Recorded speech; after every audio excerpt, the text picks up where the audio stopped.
Hi everyone, welcome to my YouTube channel English Bites. Today we are going to discuss what you need to know about adjectives. Dito po ay ating tatalakayin ang iba't ibang mga bahagi ng pangungusap o part of speech na ginagamit sa adjectives. Ito ay pwedeng articles, pronouns, yung mga indefinite pronouns, possessive pronouns, at yun din yung mga nouns katulad ng proper nouns at common nouns.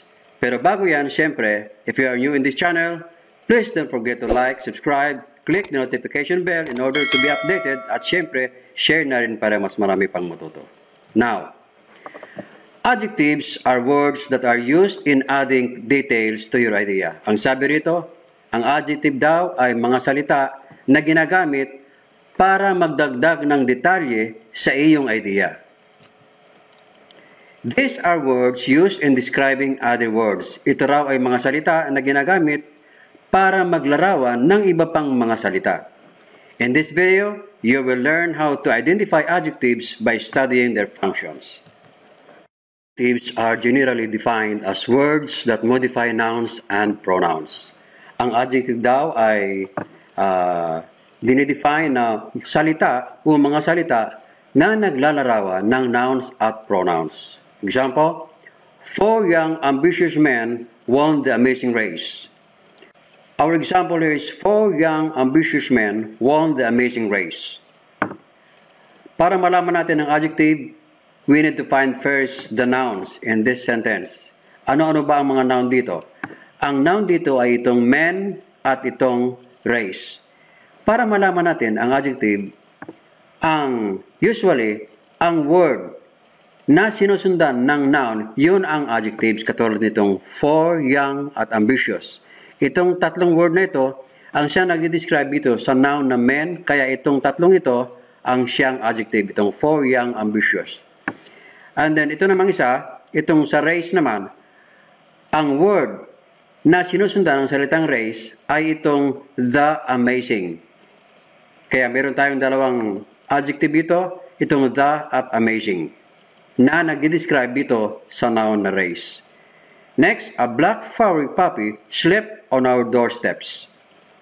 Dito, ang unang noun natin ay itong puppy. Pangalawang noun naman ay itong steps. Dito sa puppy, ang naunang mga words ay itong a black furry. Kaya itong a black furry, ang siyang tinatawag natin na adjective kasi itong mga salitang ito, ang siyang naglalarawan o nagde-describe ito sa noun na puppy. What kind of puppy? A black furry puppy. Dito naman sa steps, ang words na nauuna dito sa steps ay itong our door. Kaya itong our door, ang dalawang adjective na nagde-describe dito sa noun na steps. Next, the calm and patient mother soothed the crying child. Ang una nating noun dito ay itong mother. Ang pangalawa naman ay itong child. Dito sa mother, ang nauunang mga words ay itong the calm and patient. Kaya meron tayong tatlong adjective dito, itong the, calm, at itong patient. Ang and ay hindi adjective kasi ito ay conjunction na nagdudugtong lang dito sa words na calm at patient. Kaya ang ating adjective lang ay itong the calm at itong patient. Ang noun na kanilang dinidescribe ay itong noun na mother. Dito naman sa child, ang nauunang mga words dito na kinukonsider natin na adjective ay itong the at itong crying. Kaya, pag tayo ay nagtanong, what child?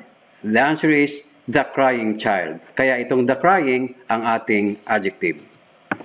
Next, adjectives usually answer the questions what kind, which one, or how many about the words they modify. Ibig sabihin, ang adjectives daw, kadalasan, ito ang answer o sagot sa mga tanong na what kind, which one, or how many, tungkol doon sa salita na nilalarawan. Say for example, dito we have small children. We need to ask the question, what kind of children? Anong klaseng mga bata? Ang sagot ay small. Kaya itong small, ito ang ating adjective, small children. Next, this book. Which book? Aling aklat? The answer is this. Kaya itong this ang siyang nag-describe dito sa book dahil ito ang sagot dito sa answer na next 5 pieces. How many pieces? If you are going to ask this question, how many pieces? Of course, the answer is 5 pieces. So itong 5 ang ating adjective na siyang nag-describe dito sa noun na pieces. Next, more practice. How much practice? If you are going to ask this question, of course, the answer is more practice. So itong more ang ating adjective at ang dinidescribe naman yung noun ay itong noun na practice. Next, articles as adjectives. The articles a, an, and the are the largest group of adjectives. Ang sabi rito, ang articles daw na a, an, at saka itong the, ito ang pinakamalaking grupo ng mga adjectives. A and an are used before singular nouns. Ang sabi rito, ang araw at saka itong an ay ginagamit lamang sa mga singular na nouns. The modifies either singular or plural nouns. Ang daraw ay pwedeng mag-modify ng singular o kaya plural nouns. While an is used when the following word begins with a vowel sound. Itong an daw ay ginagamit kapag ang sumusunod na salita ay nag-uumpisa sa vowel sound. While a is used when the following word begins with a consonant sound.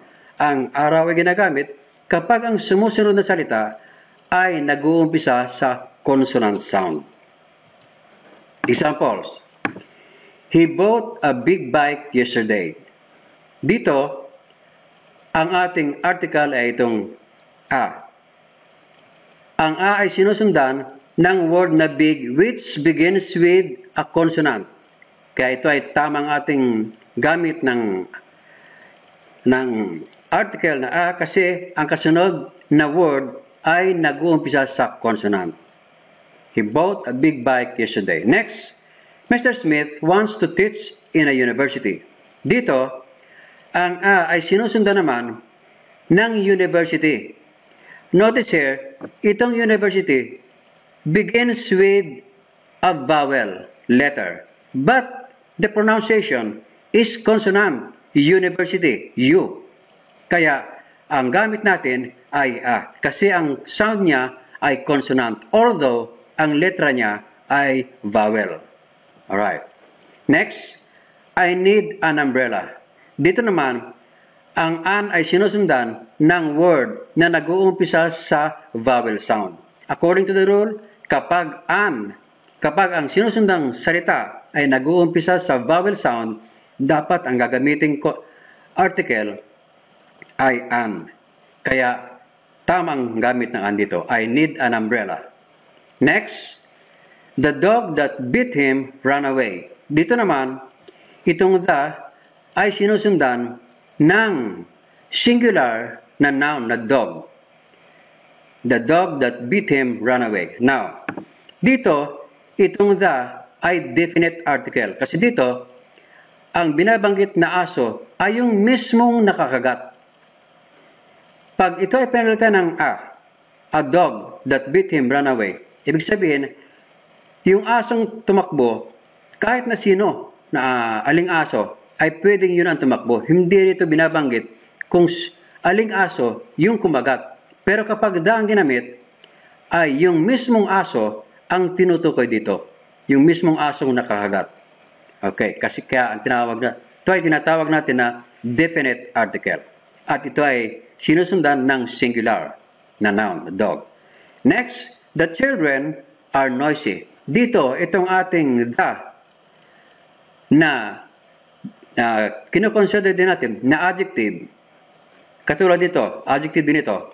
Although, ang kanyang papel sa part of speech ay article, pero dito, ang ginagampanan niya ay adjective.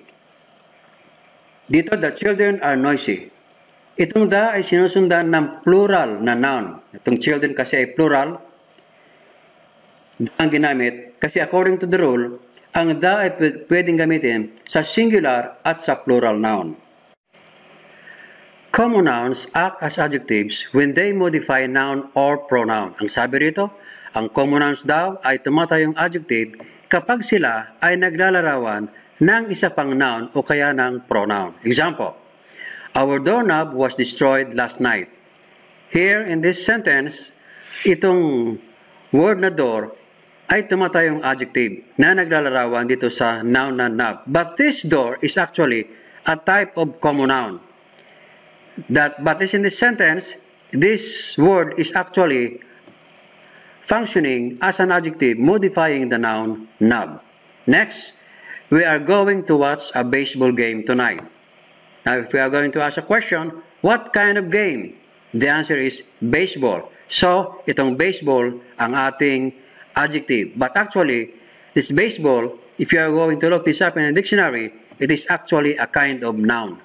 But in this case, hindi siya nagpa-function na noun, but instead, it is functioning as an adjective modifying the noun game.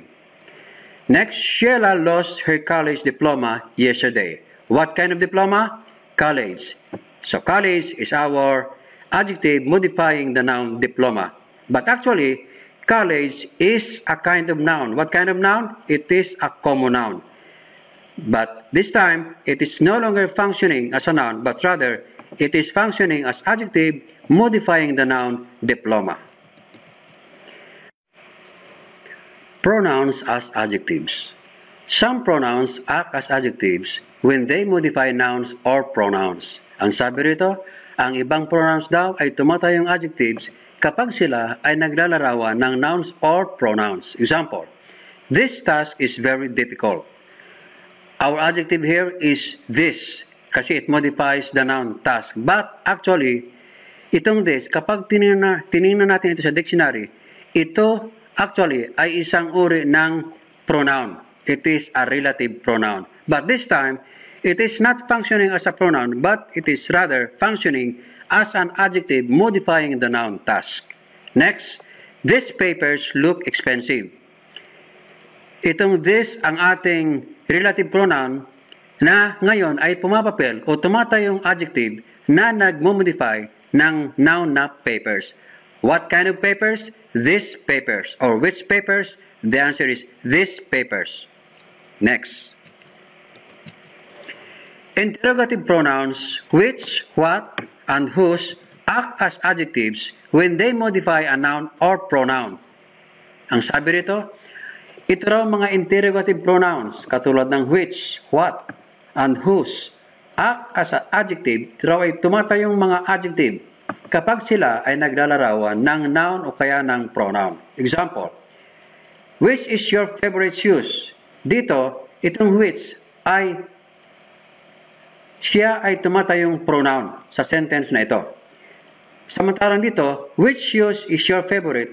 Itong word na which ay tumatayong adjective kasi siya ay nagde-describe dito sa noun na shoes. What shoes? The answer is which. Kaya itong which ay tumatayong adjective ngayon, hindi na siya tumatayong pronoun. Next, dito naman sa what did you give? Itong what dito ay tumatayo siyang pronoun. Pero dito naman sa isa, what gift did you give? Ito ngayon ay tumatayo na siyang adjective kasi siya ay nagmo-modify dito sa noun na gift. Dito sa what, sa unang sentence, wala siyang minumodify dito na noun. Kaya ito siya ay talagang pronoun. What kind of pronoun? Ito ay isang uri ng relative pronoun. Dito naman, itong relative pronoun na ito ay tumatayo ng adjective kasi siya ay naglalarawan dito sa noun na gift. Next, indefinite pronouns as adjectives. Indefinite pronouns can sometimes act as adjectives if they modify a noun or pronoun. Ang mga indefinite pronouns daw, kung minsan, ay tumatayo ring adjective kapag sila ay naglalarawan ng noun o kaya ng pronoun. Say for example, several of the guests are male. Dito, ang several ay tumatayo siyang pronoun kasi wala naman siyang minomodify o dinedescribe na noun. Pero dito sa pangalawang sentence, several guests are male. Dito, ang several ay isa ng adjective kasi siya ay nagmomodify o nagde-describe dito sa noun na guest. Next, Both are qualified candidates. Dito, ang both ay tumatayo siyang pronoun dito. Kasi siya ay ginawang subject at dito, wala siyang minomodify o dinidescribe na noun. Samantalang dito sa pangalawang sentence, both candidates are qualified. Itong both na ito ay nagdi-describe na dito sa noun na candidates. Kasi if we are going to ask the question what? What candidates? The answer is both. So itong both ngayon ay isa ng adjective. Next, possessive pronouns my, your, his, her, its, our, and their sometimes act as adjectives to modify nouns. Ito raw mga possessive pronouns na ito.